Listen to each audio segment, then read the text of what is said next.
By hand verification کے لیے جایا کرتے تھے. پھر بینک جاؤ, بینک کے اندر لائنوں میں لگے رہو, وہاں پیسے جمع کراؤ.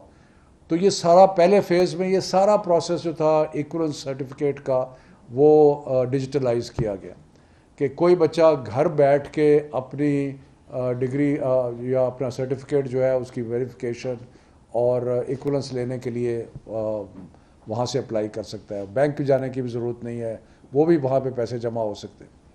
لیکن یہ جو سٹیپ آج ہو رہا ہے یہ بھی بہت ہی ایک اسینشل سٹیپ ہے کہ جب آپ کسی نوکری کے لیے جاتے ہیں, کسی ایڈمیشن کے لیے جاتے ہیں, کسی کام کے لیے جاتے ہیں اور آپ جا کے اپنا سرٹیفکیٹ پیش کرتے ہیں جو کہ ہارڈ کاپی ہے, اور ہارڈ کاپی جو ہے اس کو اب ویریفیکیشن کرنے کے لیے اگر وہی پروسیس ہونا تھا کہ جی واپس وہ ویریفیکیشن کے لیے ڈگری بھیجی جائے, وہ پتہ نہیں رستے میں گم ہو جائے, کچھ ہو جائے. تو یہ جو کیو آر کوڈ لگا کے یہ سلسلہ شروع کیا ہے مولانا صاحب, آپ کو بہت مبارک ہو اس سے, اس لیے کہ اس سے لوگوں کو بہت سہولت ہوگی, آرگنائزیشنز کو بھی سہولت ہوگی, جو ویریفیکیشن چاہتے ہیں اس سے سہولت ہوگی, جو اپلائی کر رہا ہے اس کو سہولت ہوگی, اور آسانی سے ماڈرن ایج کے مطابق جو بھی چیز ریکوائرڈ ہے وہ ایک جلدی ایزی ٹائم میں موبائل فون سے ہو جائے گی. تو یہ بہت بڑا سٹیپ فارورڈ ہے, اور آئی بی سی سی کو, ملا صاحب کو میں بہت مبارکباد دیتا ہوں. اور یہ ہماری ایک جو کمٹمنٹ تھی عوام کے ساتھ, ہماری حکومت کی, پرائم منسٹر عمران خان کی, ہماری سب کی جو ایک کمٹمنٹ تھی کہ ہم لوگوں کی زندگی آسان بنانے کے لیے اپنے جو سسٹمز ہیں ان کو بہتر کریں گے تاکہ آسانی سے سارے معاملات جو ہیں وہ حل ہوں. اس کی طرف ایک بہت بڑا قدم جو تعلیم کے میدان میں ہے وہ آپ کو نظر آ رہا ہے. تو اس لیے تھینک یو ویری مچ.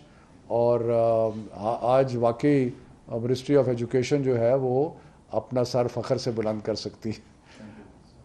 ٹھیک ہے جی, کوئی سوال تو نہیں ہے؟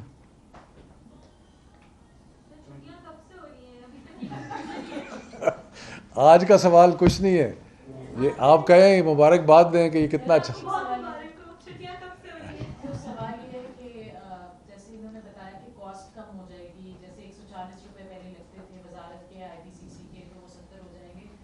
جیسے ہم ایکویولنس کے لیے ہم نے اپلائی کیا کرتے تھے, جیسے 3,000 4,000 جو بھی فیس ہوتی تھی, کیا اس پروسیس کے بعد ڈیجیٹلائز ہونے کے بعد اس فیس میں بھی کمی آئے گی جو بچے اپلائی کرتے ہیں ایکویولنس کے لیے؟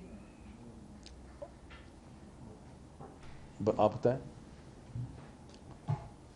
دیکھیں ویسے میں جواب تفصیلاً تو یہ دیں گے. پہلی بات ہے سہولت ہوئی, پھر کاسٹ کم ہوئی, پھر نیکسٹ سٹیپ ہے کہ ہم ریویو کریں گے کہ جو اس کا فی سٹرکچر ہے اس کو ریویو کریں گے. لیکن آپ یہ دیکھیں کہ کتنی سہولت جو ہے وہ پیدا ہوئی ہے, تو فی سٹرکچر کو ریویو کر لیں گے ایز وی گو along. یہ ویریفیکیشن جو ہے وہ فری ہو گئی. جی جی. شفقت محمود صاحب, میرا سوال آپ سے یہ ہے کہ یہ سال اختتام پذیر ہونے جا رہا ہے, تو اس سال کے حوالے سے بتائیے گا کہ کن مشکلات کا سامنا رہا اور کیسے آپ نے اپنی وزارت کو دیکھا ہے. دوسری جانب یہ بتائیے گا کہ ابھی بھی ایک ایشو چل رہا ہے ٹیچرس کے حوالے سے, وہ ابھی مسلسل سراپا جا رہے ہیں. حالانکہ کلاسز دوبارہ اوپن ہو گئی ہیں, لیکن انہوں نے دوبارہ یہ بھی کہہ دیا کہ ہم دوبارہ دھرنے کی طرف جائیں گے اور پارلیمنٹ کے باہر کرنا رہے گا. دیکھیں یہ ایشو بھی سامنے چل رہا ہے, کیسے دیکھ رہے ہیں آپ؟ دیکھیں بات یہ ہے کہ ہم نے میری ان سے سب سے ملاقات ہوئی تھی, اور میں نے ان کو ریکویسٹ کی کہ آلریڈی بچوں کی تعلیم کا بہت زیادہ نقصان ہو چکا ہے, اس لیے آپ سے ریکویسٹ یہ ہے کہ آپ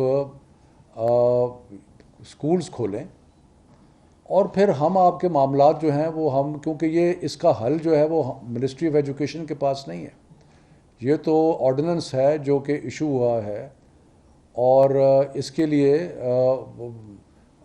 بہت سارے اور اقدامات ہیں جو کہ اس کے ساتھ منسلک ہیں, کیونکہ لوکل گورنمنٹ ایکٹ ہے یہ ایکٹ جو ہے اس کے اوپر امپلیمنٹیشن ہونی ہے. تو میں نے کہا ہم آپ کا کیس پلیڈ کریں گے لیکن آپ اسکول کھولیں. تو بڑی مجھے خوشی ہے کہ انہوں نے اسکولز کھول دیے اور کلاسز جاری ہیں. اب نیکسٹ سٹیپ یہ ہے کہ یہ اس کو آن میرٹ دیکھنا پڑے گا کہ یہ ایشو کس طرح ریزالو کیا جائے, اور اس کے لیے ہم پیش قدمی کر رہے ہیں, اور انشاءاللہ تفصیلات آپ کو جلد بتا دیں گے. اب آپ نے چھٹیوں کا پوچھا تھا. اچھا, دیکھیں جو ٹریڈیشنلی چھٹیاں ہوتی ہیں وہ دسمبر کے آخری ہفتے اور جنوری کے 1 یا 2 ہفتوں میں چھٹیاں ہوتی ہیں. ایک تو ہم نے یہ سوچا کہ اس سال ہم چھٹیاں کم کریں کیونکہ جو کریکولم ہے یا سلیبس ہے اس کو کور کرنے کے لیے جتنا میکسیمم ٹائم بچوں کو مل جائے اتنا اچھا ہے. دوسرا موسم بھی کافی سرد ہے، لیکن ایک میڈیکل پوائنٹ آف ویو سے این سی او سی کا ایک ان کی ڈٹرمنیشن کہہ لیں یا ان کی ایک سوچ ہے کہ اگر اسکول کھلے رہیں گے تو جو ویکسینیشن ہے وہ بھی بہت ضروری ہے اور وہ ویکسینیشن ہو جائے گی. ابھی فائنل فیصلہ نہیں ہوا، اس پہ ایک ڈسکشن جاری ہے. میں نے تو ہمیشہ ایک چیز کہی ہے اور میں اس کو دوبارہ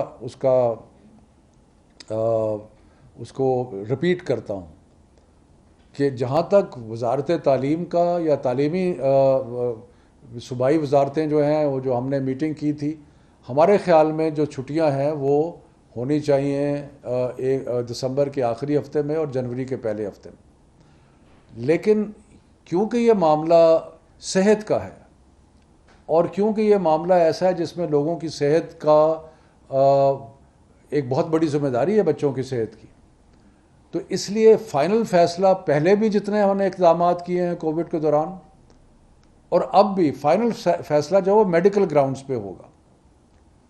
تو اگر منسٹری آف ہیلتھ اور ہمارے کولیگ محترم ڈاکٹر فیصل صاحب یہ محسوس کرتے ہیں اور اگر این سی او سی یہ محسوس کرتی ہے کہ صحت کی کو مد نظر رکھتے ہوئے ہمیں ضرورت ہے کہ ہم زیادہ سے زیادہ ٹائم اسکولوں کو کھلا رکھیں، تو یہ ان کا ڈٹرمنیشن ہے اور وہ ہمیں سر آنکھوں پہ قبول ہوگا. لیکن ہم نے جو اپنا نقطہ نظر تھا وہ پیش کر دیا اور تعلیمی نقطہ نظر سے ہم سمجھتے ہیں کہ دسمبر کے آخری ہفتہ اور جنوری کے پہلے ہفتے میں چھٹیاں ہونی چاہیے. لیکن یہ آخری فیصلہ جو ہے یہ ہیلتھ کا ہے اور اس کے لیے وہ میرا خیال ہے کہ آج یا کل اپنا ڈٹرمنیشن کریں گے. ہم نے اپنا نقطہ نظر پیش کر دیا ہے، اب فائنل فیصلہ جو ہے وہ انہوں نے کرنا ہے. ایک اور چیز ہے، یہ جو ایف ٹی کے اسکولز تھے ان میں فیس تو ختم کر دی گئی تھی اور بسز چلائی جاتی ہیں. اب پیرنٹس کو میسیجز کیے جا رہے ہیں اسکولز کی طرف سے کہ جی فی بچہ 1500 روپے وہ بس کی فیس بھرے. ایک طرف ہم کہتے ہیں کہ جی فیس نہیں ہے اسکولز میں، دوسری طرف اگر اتنے پیسے ایک بچے کے لیے بسز کے نام پہ چارج کیے جائیں گے پر منتھ تو یہ تو شاید زیادتی ہے. نہیں، مجھے اس کا ڈیٹیلز کا پتہ نہیں ہے، ہم اس کا پتہ کرتے ہیں. اور لیکن یہ ہے کہ ایک سہولت ہے بس کی، اور لیکن ایٹ دا سیم ٹائم کوئی ایسا ہونا چاہیے جس سے پیرنٹس کو بھی تکلیف نہ ہو. تو کوئی اس کا جو درمیانی راستہ دیکھیں گے کیا ہوتا ہے. لیکن بہرحال یہ اسکولز نے فیصلہ کیا ہے، میں ان سے تفصیلات پتہ کر لوں گا. اور جی بتائیں. تھینک یو ویری مچ، بہت مہربانی.